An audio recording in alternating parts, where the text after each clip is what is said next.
pagpapala sa makapangyarihang pangalan ni Jesus, mga kapatid. Kaya hindi ako nandito para mangaral, para sabihin lang ang kanyang gustong sabihin sa akin. Sa katawan ni Kristo, sa mga nagmamahal kay Jesus, mga mananampalatayang ipinanganak na muli. Kaya ngayong umaga, at gusto ko itong ibahagi, narinig ko lang siyang sinasabi ito.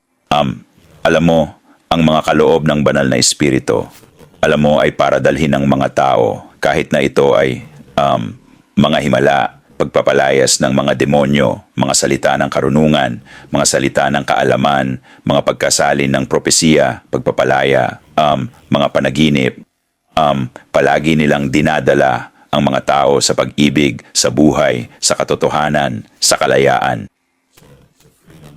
Gaya ng sabi ko, sa pag-ibig mula sa kasinungalingan patungo sa katotohanan.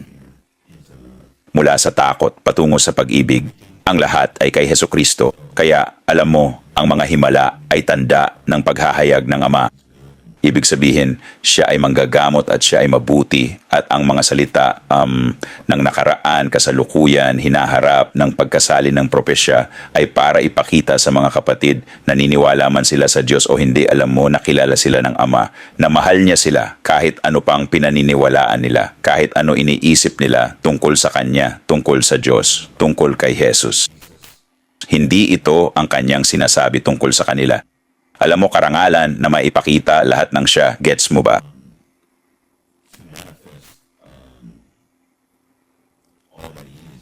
Tulad sa bawat aspeto na pinapagamit ako ng Ama bilang sisidlan para ilabas lahat ng iyon. Gets mo? Sa pamamagitan ng sisidlang ito, siya, alam mo siya. Pagpapagaling, pagpapalaya, propesya, mga salita ng kaalaman, interpretasyon ng panaginip, lahat ng iyon, alam mo, ako, nakita ko ang kanyang nakikita at nasabi ang gusto niyang ipahayag kasi alam ko ang puso niya. Nakahanay ako sa kanyang puso at lahat ay tungkol sa puso. Gets mo? Kaya gusto ko lang ibahagi ito dahil madalas sinusubukan ng dyablo na baluktutin ang mga kapatid na piniling, makasarili at pinili mo. Ibig mo sabihin,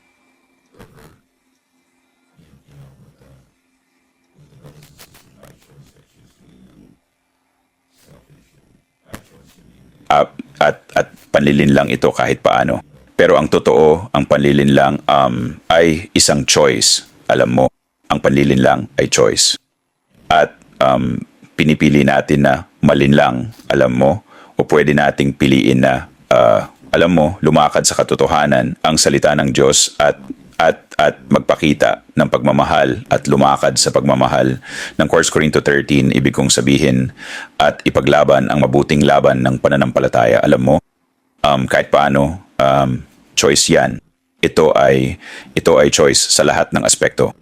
Ibig kong sabihin, maaari kang magising para kahit anong nararamdaman mo, kahit anong sitwasyon ng buhay mo, alam mo, maaari mong piliin na lumaban, alam mo, at para sa pinakamahusay na paghahayag na ibinunyag sa'yo, alam mo ang ibig ko, lumakad sa katotohanan, alam mo, sa salita ng Diyos, alam mo.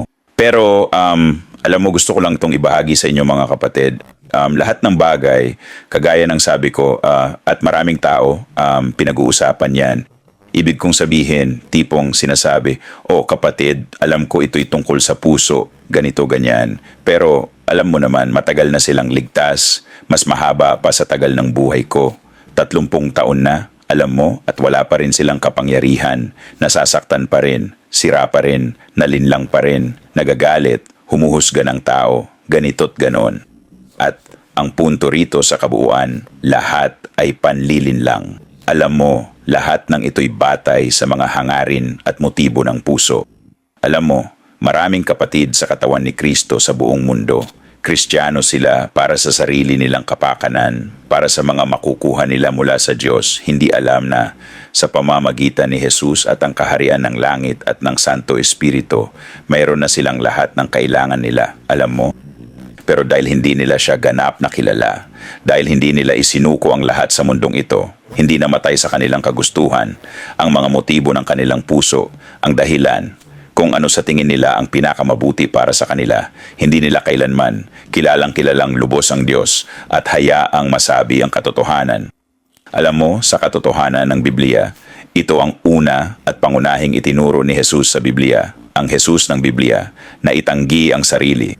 Ibig sabihin, isuko ang buhay, huwag mahalin ang sariling buhay, buhatin ang krus, maglakad, alam mo, magtiwala sa Kanya ng buong puso, alam mo, huwag kang umasa sa sarili mong unawa, alam mo.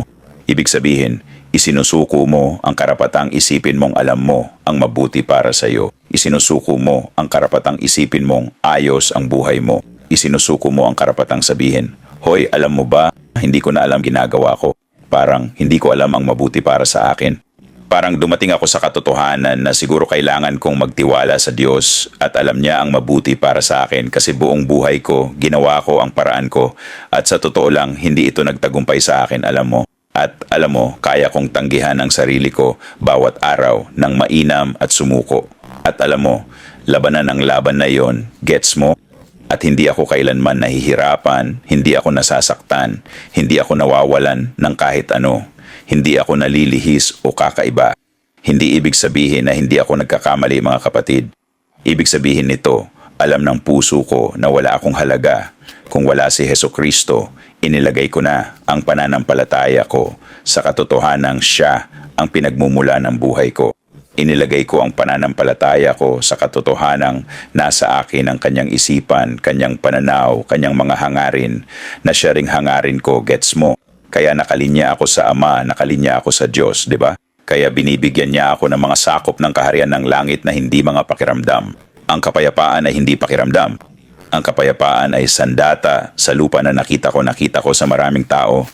Supilin ang espiritu ng pagpatay, supilin ang espiritu ng pagpapakamatay, alam mo, at kaya kong pakawalan ang mga bahagi ng kaharian ng langit, ang kaharian ng langit sa sarili kong kagustuhan kahit kailan ko gusto, alam mo, para sirain ang mga puwersa ng kadiliman.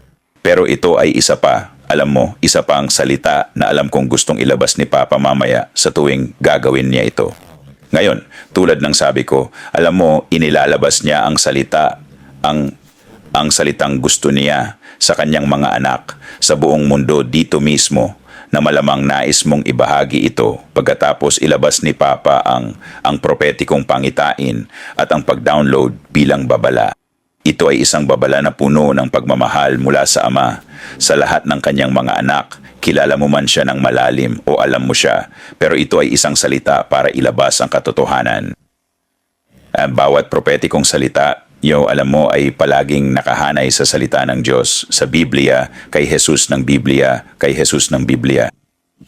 Alam mo, ibig kong sabihin, tulad ng hindi ito kailanman ang salitang propetiko, kung legit galing sa Diyos, hinding-hindi yan sasalungat o lalabag sa salita ng Diyos o sasabihin sa iyo na lumabag sa salita ng Diyos. Kailanman hindi. Si Jesus, hindi sumasalungat sa salita. Alam mo yon? Kaya, alamin mo. Kasi ang Diyos Ama, ang banal na Espiritu, nagkakaisa sila, at si Jesus ang salita. Lahat ay nasa Kanya, sa ilalim niya, ayon sa pagkakalagay ng Ama. Kaya nung nagising ako kaninang umaga, mga kapatid, alam mo, hindi ko masyadong idedetalye kung paano ko nakukuha itong mga download mula sa tao. Parang hindi ko na iisa-isahin kung paano sila lumalabas o kung ano pa man. Pero maganda sila, parang kakaiba lang. Parang pelikula, alam mo ibig kong sabihin. So nagising ako tapos humiga ulit. Ito'y napakaaga, madaling araw pa noon. At nakita ko ang grupo ng magagandang kapatid parang sa isang bukirin o larangan ng digmaan. Parang halos at ito, pag nakikita ko ang mga ito, parang talagang totoo. Alam mo ibig kong sabihin? Parang malinaw na malinaw, yan ang ibig mong sabihin. Yung mga ganitong bagay ay nangyayari na ngayon. At ito pa ang darating, alam mo? Kaya nakita ko ang grupo ng kapatid mula sa iba't ibang pamumuhay sa mundo, nakahanay sa larangan ng digmaan. Mga matatanda, bata, bawat lahi, isang halo ng mga kapatid. Lahat kami ay nakahanay, nakaharap sa iisang direksyon. At umaasang malapit na. Tapos nakita ko, pwede ko pa nangang nakikita ko pa ito ngayon. Tapos nakita ko ang malaking parang ang larangan ng digmaan ay lupa pero pandaigdig ito.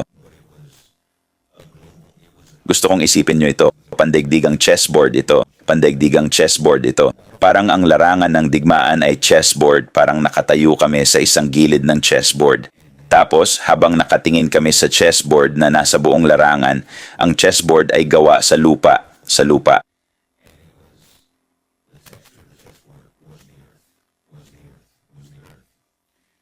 At nakikita ko lahat tulad ng sinasabi ko ngayon. Alam nyo, kung ano ang ipinapakita niya ulit, parang replay ng replay. Habang nakatayo kami sa harap na linya, naghahanda, alam nyo, sa kabilang panig, oo, nakita ko isang madilim na hamog at ulap, tapos maraming ibang chess pieces at ito lang ang mga demonyong nilalang at masama, ibang klase. Grabe, nakakabaliw na bagay, alam nyo? Pasok ako sa detalye, alam nyo ba ang sinasabi ko sa kabilang panig? Sila ay mga demonyo lang at talagang masamang hitsura, anumang bagay. Kaya nang nagsimula kaming gumalaw, nakita ko doon sa harap na linya, nagkakaisa kami sa mga galaw. Mga kapatid, alam nyo, mula sa lahat ng panig ng mundo, sa Pisara, at nakita kong nagsimula kaming umabante, parang umusad, at nakita kong may ganun, isipin nyo ito. Meron, parang ako, may isa pang kapatid sa gitna, tapos may isa pang kapatid na babae at lalaki. Parang boom, boom, boom, boom kami. At nang magsimula kaming umusad at sumugod pasulong, naka-focus. Focus lang kami pasulong. Gets nyo? Focus, diretso lang, gets nyo? Opensiba, atake lang, atake, tuloy lang sa harap, laban sa demonyong ulap at mga demonyong nilalang sa kabila. Bigla, habang sumusugod kami, nakita kong may isang kadena, parang kadena ng apoy, parang ng kadena at nagsimula kaming magkakabit-kabit, mga kapatid.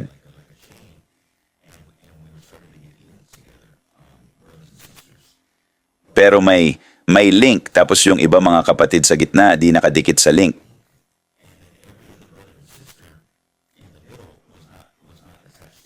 Nakadikit ako sa link at ikinakabit ko sarili ko sa isa pang kapatid at may isa sa gitna na di nakadikit sa link na to. Kaya habang dumudulas kami pasulong, nakita ko yung mga kapatid na di nakadikit sa kadena kasama ko. At yung iba sa kabila, humahawak sila. Humahawak na. Hindi sa dalawang kamay, isang kamay lang. Humahawak lang sila ng isang kamay. Sila ay, gusto ko makuha ninyo yan. Humahawak lang sila ng isang kamay sa link, sa nag-aapoy na link chain. At parang tanso, parang, di ko alam, astig kasi. Parang isang nagliliyab na link lang at di siya masira at ito lang, nagiging pula na ito at sobrang init. At ang mga kapatid na hindi konektado sa chain link, hawak nila ito sa isang kamay at ang isang kamay ay nakatago. Nakatago sa bulsa nila parang may hinahawakan sila.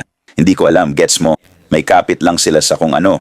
At nang nagsimula kaming sumulong bawat isa sa amin, ako at ang lahat ng iba sa mundo na nakakonekta sa chain link na ito at sumulong kami na nakafocus lang sa premyo, tutok, ikaw na nga, sa anumang bagay na tinutulungan ng Diyos na pagtuunan namin sa pagsira ng mga demonyong nilalang na ito sa lupa. Nakita ko ang ibang mga kapatid na hindi konektado sa link, nagsigawan sila at ang kadena ng apoy ay nagsimula na sunugin ang kanilang balat, ang kanilang nagsimula silang mag-apoy at ang mga kapatid na ito na akala ko'y kasama sa kaharian, nagsimula nga silang mag-apoy. At bawat kapatid na nakakabit sa akin sa kadena, na nakakabit sa link na ito, ay nagiging... Nakita ko ang puso sa bawat isa sa amin at ang puso sa aming dibdib ay parang nagliliwanag. Makikita mo sa loob ng aming dibdib at ang puso ay pumipintig parang bumubuga ng apoy. At bigla kong nakita ang puso ay nagsimulang mag-agnas, parang may apoy, parang nagsimula kaming magliyab. Ngunit nakita ko na nagsimula kaming maging parang ganito, itong nilalang na ito.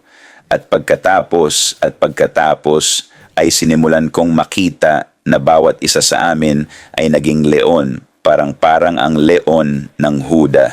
Ibig mong sabihin, at may nagniningas na mata. At nagsimula kami. Nang nagsimulang sumugod kami, lahat, bata man o matanda,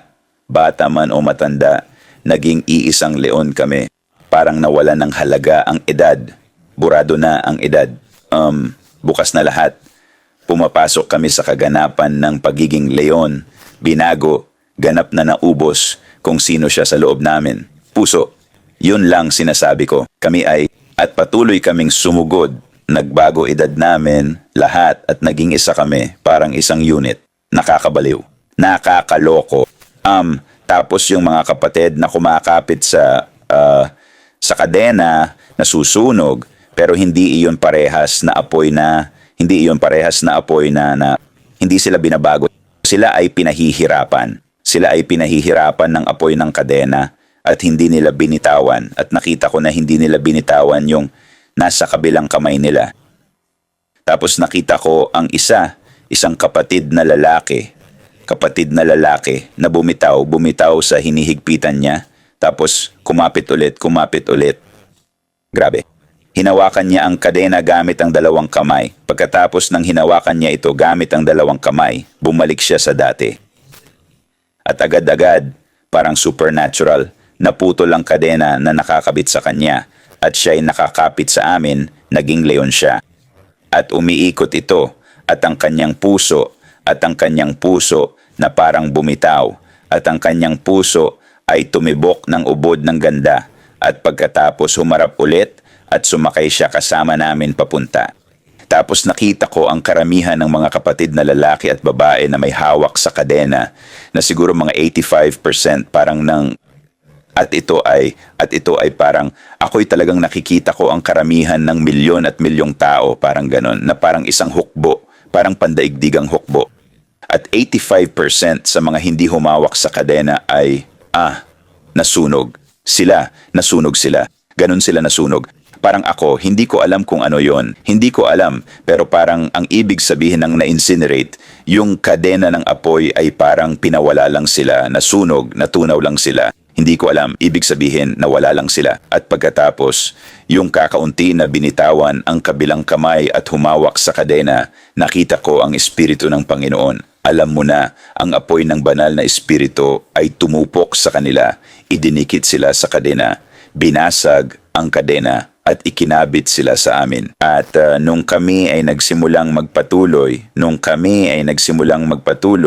ang apoy na aming isinusulong na literal na sinusunog ang lupa at may nakita akong mula sa ilalim ng lupa. Nakita ko parang mga bangkay na patay na nasa yelo. Para akong nagsasalita ng mga bangkay na parang nasa yelo, na parang caveman o kung ano paman. At habang kami ay umaabante, nakita ko ang apoy na tumupok sa lahat. Kami mga leon ay umaabante lang para sa labanan. Nakita ko ang apoy na nagsimulang sunugin ang lupa. At literal, yung mga bangkay na mukhang bangkay. At ang yelo na ikinulong sila, gaya ng sabi ko, ay natunaw.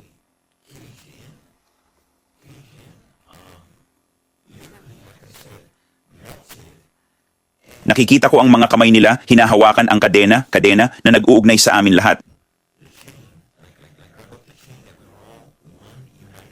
Hinawakan nila ang kadena. Para sa apoy na dala namin, natunaw ang yelo na pinapanatili ang mga patay na katawan. At pagkahawak nila ng kadena gamit ang parehong kamay, agad silang dumikit dito. Parang mula sa abo ng lupa, nakita ko ang mga patay na katawan, literal na umahon na walang pinanggagalingan. Ang apoy na dala namin literal na nilamon ng chessboard. Lahat ay pumasok sa lupa at ang mga patay na katawan ay umaangat. Ang yelo ay natutunaw at hinahawakan nila ang kadena gamit ang dalawang kamay, talagang kapit na kapit. At agad silang nabuhay muli. Para bang ang kanilang balat, lahat ay bumalik, nagsimulang tumibok ang puso nila at nakakadena sa amin at naging isang leon at naging isa sila sa amin. Habang kami sumusugod, nakita ko hindi lang kami, pero nakita ko rin may dumarating mula sa himpapawid at literal na bumaba at tinamaan ang lahat ng kabilang panig ng chessboard, lahat ng itim na hamog.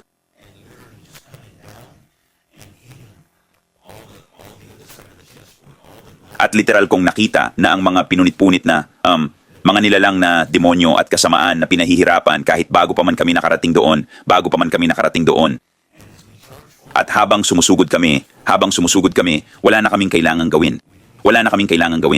Pagsapit namin sa kabila, ang ulap ng demonyo at ang mga demonyong nilalang ay lubusang nawasak, natalo.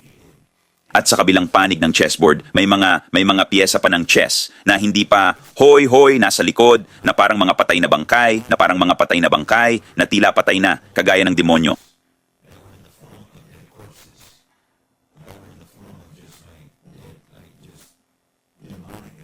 Talagang mukha silang demonyo. At nakita ko kaming mga leon na umiikot sa lahat ng chessboards. At nang mahawakan at makuha namin ang patay na mukhang demonyo na piraso ng chess na wala sa pisara na nasa likod ng mga demonyong nilalang na itinatago mula sa amin, nakita ko nang mahawakan namin sila, ang apoy at pag-ibig na dumaan sa kanilang mga katawan at muling nabuhay, at muling nabuhay, at muling nabuhay, at muling nabuhay. At sila ay nagbago kung ano tayo, At ito mismo ang sinasabi ng Ama sa bawat isa sa atin kung ano ang kanyang ginagawa ngayon sa mundo.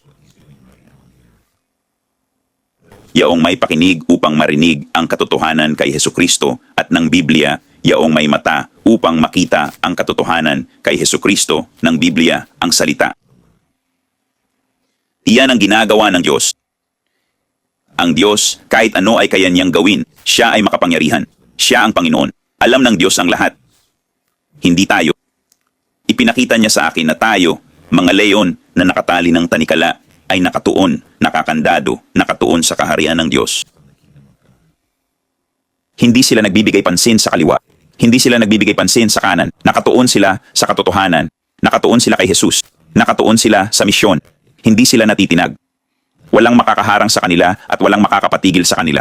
Walang makakapatigil sa kanila dahil ang Diyos ay kasama nila para sa kanila at ginagawa ang lahat para sa kanila.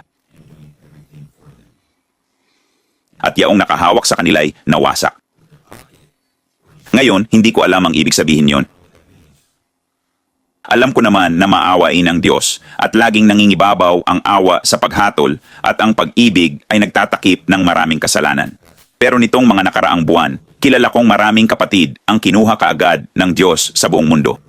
Pinoprotektahan niya ang mga unang naghahanap sa kaharian, ang mga buong pusong nagtitiwala sa Diyos, yung mga hindi pinipilit na intindihin pag hindi pa binibigay ng Diyos ang kaunawaan, pero sumusunod lang sa huling salita at paghahayag mula sa salita ng Diyos na inilabas niya kasi nakaayos lang ang puso nila para sa paghahangad ng paghahayag, mas malaking lakas, presensya at kaluwalhatian para maglabas ng mas malaking masa, mas malawak na kaharian at mas dakilang kaluwalhatian ng kung sino siya lagpas sa kanilang sarili para maging mas malaking tugon para sa nawala, nasasaktan, sira at namamatay na mga kapatid sa mundo ngayon. Hindi sila nakapako at nakatuon sa iba kundi sa katotohanan, salita ng Diyos. Hindi sila tumitingin sa iba. Hindi sila tumitingin sa iba kundi kay Jesus at tinatanggap si Jesus bilang Panginoon. Wala nang iba. Hindi sila humuhusga. Hindi sila nangongondena. Hindi sila ano-ano paman. Nakafocus lang sila sa sariling layunin. Nakafocus kay Jesus at umaabante gaya ng mabuting sundalo. Ibinabalik ng Diyos ang mga kapatid na akala ng mundo ay patay na sinabing masama ng mga nalinlang na kapatid natin. Kinondena nila sila. Hinusgahan nila sila. Sinabi nila na wala ng pag-asa. Tinawag pa nga nilang espiritu ng Antikristo. Ngunit ibinabalik ng Diyos ang mga akala ng mundo ay hindi na maibabalik. Binabawi ng Diyos ang akala ng dyablo na pag-aari na niya. Ginagawa niya ito ngayon. Ginagawa niya ito sa pamamagitan ko at ng iba sa mundo ngayon sa pambihirang kapangyarihan at kaluwalhatian at kalinawan, nagpapahayag kung sino siya, ang Ama, Diyos Ama, sa pamamagitan ng ilang mga sisidlan sa mundo ngayon na ginagamit ng Diyos upang maging halimbawa kung ano ang dapat na itsura ni Hesukristo sa Biblia. walang kompromiso, walang kawalan ng paniniwala, walang panlilinlang. Hinahabol lang nila ang katotohanan ng lahat ng kanyang pagkatao at siya ay walang hangganan, anuman ang tila ibig sabihin yon, alam mo. Ngunit mga kapatid, ito ang nais ipamahagi ng Espiritu ng Panginoon at nais ng Ama na ipamahagi sa ating lahat. Ito ay isang babala sa ating lahat, isang pagsusuri sa puso, alam mo. Dahil kung ang iyong puso ay hindi nakahanda na hanapin muna ang kaharian upang magpatuloy na gawin ang kalooban ng Ama sa langit, upang ialay ang iyong buhay, upang tanggihan ang iyong sarili, upang mamuhay sa Espiritu ng Diyos, dahil lamang sa natanggap mo na ang kanyang awa at kanyang biyaya, ibig kong sabihin, dahil ikaw ay ipinanganak na muli at binabago kanya. Awa dahil, alam mo, kahit na ayaw mong makialam sa kanya, siya ay, ang kabutihan ng Diyos, ang pag-ibig ng Diyos ay nasa iyo pa rin. Alam mo ba ang ibig kong sabihin? Ang awa niya ay nasa iyo, anuman ang nagawa mo. At sa wakas natanggap mo ang unang pag-ibig at kinilala ang unang pagmamahal niya para sa iyo at sumali ka para magkaroon ng relasyon kay Jesus Christ sa iyong Ama. Mga kapatid, panahon na para magising. Maraming kapatid ang kumakapit sa mga bagay na sinasabi ng Diyos na bitawan ninyo, nasisira kayo nito. Papatayin kayo ng dyablo kung patuloy niyong kakapitan ang mga iyan dito sa lupa. Ang dyablo, ang kaharian ng demonyo ay kumukuha ng pisikal na buhay na dati hindi pa nangyari, lalo na sa mga hindi lubos na sumusuko sa Diyos. Madalas, gaya ng sabi ko, hindi palaging pangit o nakakatakot ang mukha ng dyablo. Dumarating siya sa anyo ng magagandang bagay. Alam niyo na sinasabi ko, di ba? Dumarating siya sa pangalan ni Jesus. Dumarating siya sa pangalan ng banal na Espiritu. At alam niyo ang ibig kong sabihin. At kung wala kayong malalim na relasyon sa katotohanan sa pamamagitan ng kaharian ng Espiritu, sa pamamagitan ng ganap na pagsuko, pagtanggi sa sarili, hindi mo isinasabuhay hanggang kamatayan pagtitiwala sa Diyos ng buong puso, lumalabas, nakikipaglaban sa mabuting laban ng pananampalataya, nabubuhay para sa iba, hindi mo alam ang sinasabi ng Diyos. Hindi mo alam ang sinasabi ng Biblia. Alam ko na 100% na hindi ka katulad ng salita na nagkatawang tao dahil hindi ka pa nakapasok sa kaharian ng langit. Kaya mga kapatid, ito'y isang babala na may pagmamahal sa pamamagitan ng pag-ibig at katotohanan, ang salita ng Diyos para sa ating lahat. Mahal ko kayo mga kapatid, pagpalain kayo ng Diyos sa makapangyarihang pangalan ni Jesus.